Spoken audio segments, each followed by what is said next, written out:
امام بخاری کے بارے میں اگر بعض مقلدین یہ کہتے ہیں کہ مقلد تھے، تو بہت سے مقلدین یہ بھی کہتے ہیں کہ وہ مقلد نہیں تھے بلکہ مجتہد تھے۔ یہ اب میں آپ کے سامنے کچھ حوالے بیان کرتا ہوں، لیکن ساتھ یہ بتا دوں کہ یہ جو کہتے ہیں نا کہ سعودی عرب میں امام احمد حنبل کے مقلد ہیں، یہ جھوٹ ہے۔ ہماری تو سعودی عرب میں جن سے ملاقات ہوئی ہے وہ کتاب و سنت پر عمل کرنے والے لوگ ہیں۔ حنبلی بھی اگر کوئی آپ سے کہتا ہے تو وہ قرآن و حدیث کو ہی ترجیح دیتا ہے، بلکہ میں نے عربوں میں ایک دیکھا تھا، ایک حنفی ابو برہان نام کا شامی تھا، حنفی تھا، پکا حنفی تھا، اور رفعین کا کے نماز پڑھتا تھا۔ وہ کہتا تھا کہ صحیح حدیث یہ جو ہے اس پر میں عمل کروں گا۔ وہ کہتا ہے امام حنیفہ نے کہا ہے صحیح حدیث جو ہے نا یہ میرا مذہب ہے، تو بس میں صحیح حدیث پر عمل کروں گا۔ رفعین صحیح حدیث ثابت ہے۔ تو اس قسم کے حنفی تو جو ہے ہمارے سر کے پھول ہیں۔ ہمارا تو مقابلہ ان لوگوں سے جو منکر حدیث ہیں، جو دیوبندیوں بریلوی کی صورت میں۔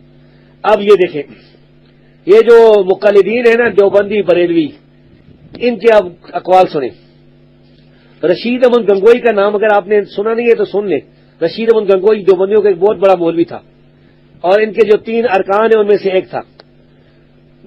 اس نے لامع الدراری علی جامع البخاری نامی کتاب میں رشید احمد گنگوئی نے کہا ہے کہ الامام البخاری عندی مجتہد براسہ، وہ امام بخاری میرے نزدیک تو مجتہد ہے، مستقل مجتہد ہے۔ سمجھ آ گئی بات؟ اب دوسری جو ہے نا،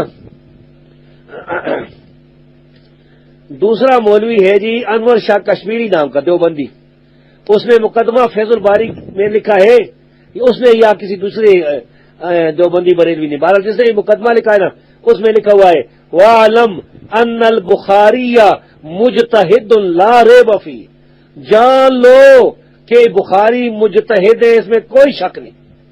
صفحہ 58 پر بات لکھی ہے۔ اب ایک اور سنیں، زکریا صاحب کا نام سنا ہے تبلیغی جماعت والے؟ تبلیغی نصاب فضائل اعمال کا نام سنا ہے آپ نے؟ نہیں سنا تو چلو آپ کو بتا دیتے ہیں کہ فضائل اعمال کے نام سے ایک کتاب ہے تبلیغی جماعت والوں کے پاس، تو اس کا لکھنے والا زکریا صاحب اپنی کتاب تقریر بخاری شریف میں امام بخاری کے بارے میں کیا لکھتا ہے، سنیے۔ زکریا صاحب نے لکھا ہے یہاں ایک مسئلہ یہ ہے کہ اہل حدیث سین مقلد تھے یا غیر مقلد، پھر مقلد ہونے کی صورت میں کس کی تقریر کرتے تھے، اس کے اندر علماء کا اختلاف ہے، اور بات یہ ہے کہ جو آدمی بڑا ہوتا ہے اس کو ہر شخص چاہتا ہے کہ ہماری پارٹی میں شامل ہو جائے، کیونکہ اس میں تجاذب و کشش بہت ہوتی ہے اور ہر ایک اپنی طرف کھینچتا ہے۔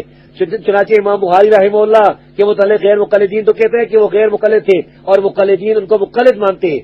اسی طرح بہت سے شوافے نے اپنے طبقات میں ان کو شافی تعریف کیا ہے۔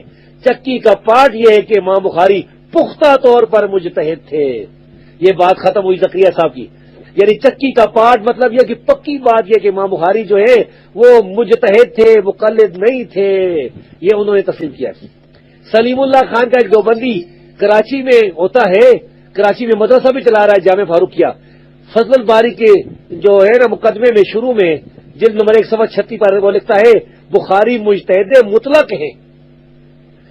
محمد عاشق الہی ایک دیوبندی ثانی عمری زکریا صاحب صفحہ نمبر 334 پر کہتا ہے کہ میرے نزدیک صحیح بات یہ ہے کہ امام بخاری رحمت اللہ علیہ پختہ طور پر مجتہد تھے، اور اسی طرح اوروں نے بھی لکھا ہے۔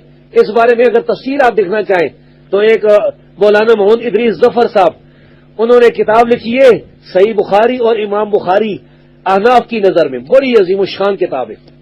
اس میں دیوبندیوں بریلویوں کو بھی احناف لکھ دیا انہوں نے، یہ عرف عوام کی وجہ سے، کیونکہ یہ آپ اپنے آپ کو حنفی سمجھے ہوئے ہیں نا، ہے حنفی نہیں لیکن سمجھے یہ بیٹھے ہیں کہ ہم حنفی ہیں، تو انہوں نے عرف عوام کا اعتبار کرتے ہوئے دیوبندیوں بریلویوں کے ساتھ حنفی کا لفظ لکھ دیا ہے۔